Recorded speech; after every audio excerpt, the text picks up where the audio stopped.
I'm Todd Boatwright with your news in a minute. Bastrop County Judge Ronnie McDonald is stepping down, but he's not giving up politics. He's expected to announce today he's running for Congress. McDonald was sworn in as county judge in 1999. Problems surrounding money to educate Texas kids took center stage in South Austin over the weekend. Concerned parents with Save Texas Schools set the streets demanding more education funding. A bigger rally at the Capitol is set for later this month. Unresolved money issues leads to a Formula One lawsuit. F1 race promoter Tavo Hellman is suing his fellow investors. Hellman says he still owed money from the project. Leslie Cochran, a well-known character in the Austin area, is in critical condition. He's in hospice care after suffering complications from a head injury. And Central Texans laced up their bowling shoes for a good cause. Proceeds from this weekend's Bowl for Kids event will go to Big Brothers Big Sisters.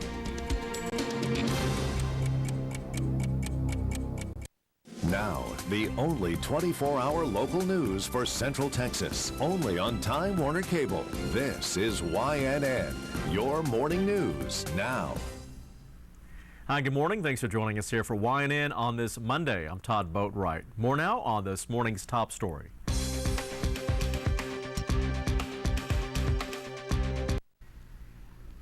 We should know more today about Bastrop County Judge Ronnie McDonald's plans to step down. McDonald tells us he'll announce he's running for Congress today on the courthouse lawn.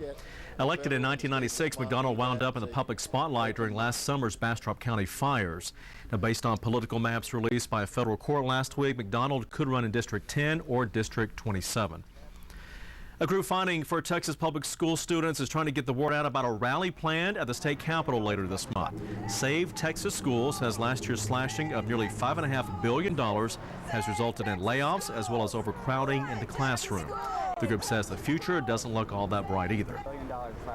Now, what a lot of people don't realize is the state has not fixed the structural deficit that created this situation. So if we don't get a change next time, we are going to be looking at even deeper cuts in years continuing. According to Save Texas Schools, Texas is currently 44th in the nation in per pupil spending. The Capitol rally is set for March 24th. If you're looking to live in downtown Austin, get ready to open your wallet. The prices of apartments downtown have been climbing, but so are the options and the number of people who want to choose to live there. One Jess Mitchell is on 2nd Street this morning with more. You know, I've already got my place picked out downtown. I just need the cash, you know.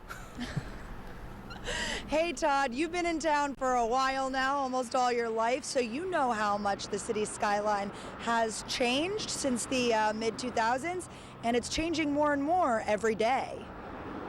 One of my goals is to have 25,000 people living in the core of downtown by 2015. It doesn't look like we'll reach former Mayor Will Wynn's goal, but we're getting close. He made that proclamation in 2006 when there were roughly 6,000 people living downtown. The city estimates 10,000 people live there now. The way we've moved that forward is by bringing amenities back downtown. Amenities like the 2nd Street district that's now home to unique boutiques and cuisine. They like the walkability of downtown Austin. Which is going to cost you anywhere from $1,500 to $2,000 a month for a one-bedroom. A couple years ago, that same apartment would have cost you only $1,000. The shortage of housing is what's driving the prices up. To fill that shortage, there are almost 300 units under construction. The Gables Park Plaza will add an 18-story high-rise to their complex here off of Lamar by 2013. It'll have about 220 apartments. There are 260 apartments going up at 3rd and Brazos, and prices will continue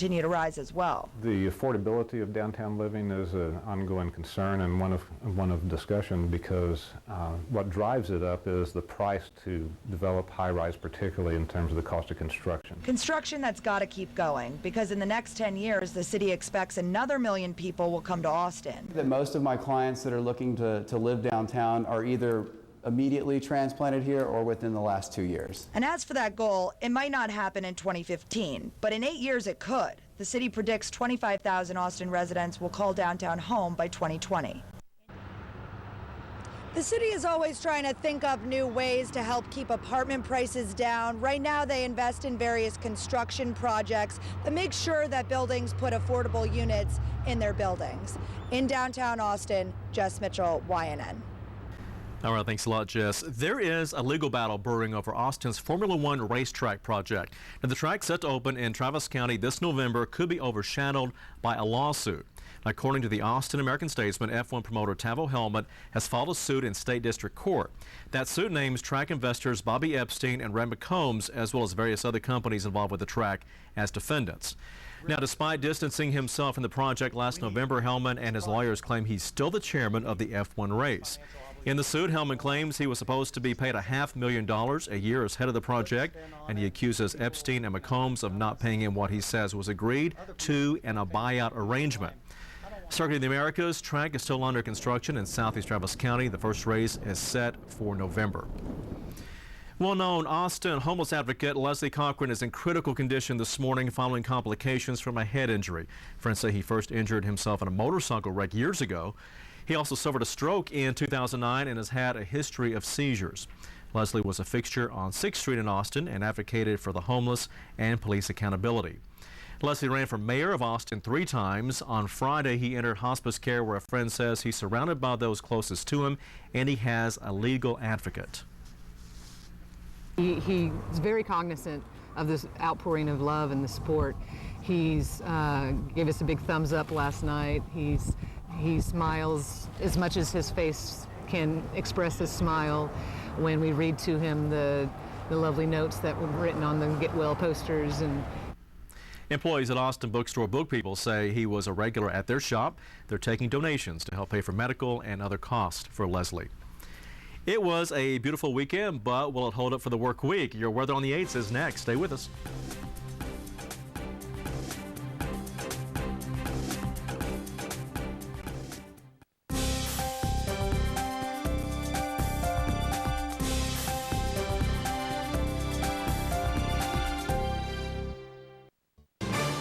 Now, your weather on the 8s from YNN.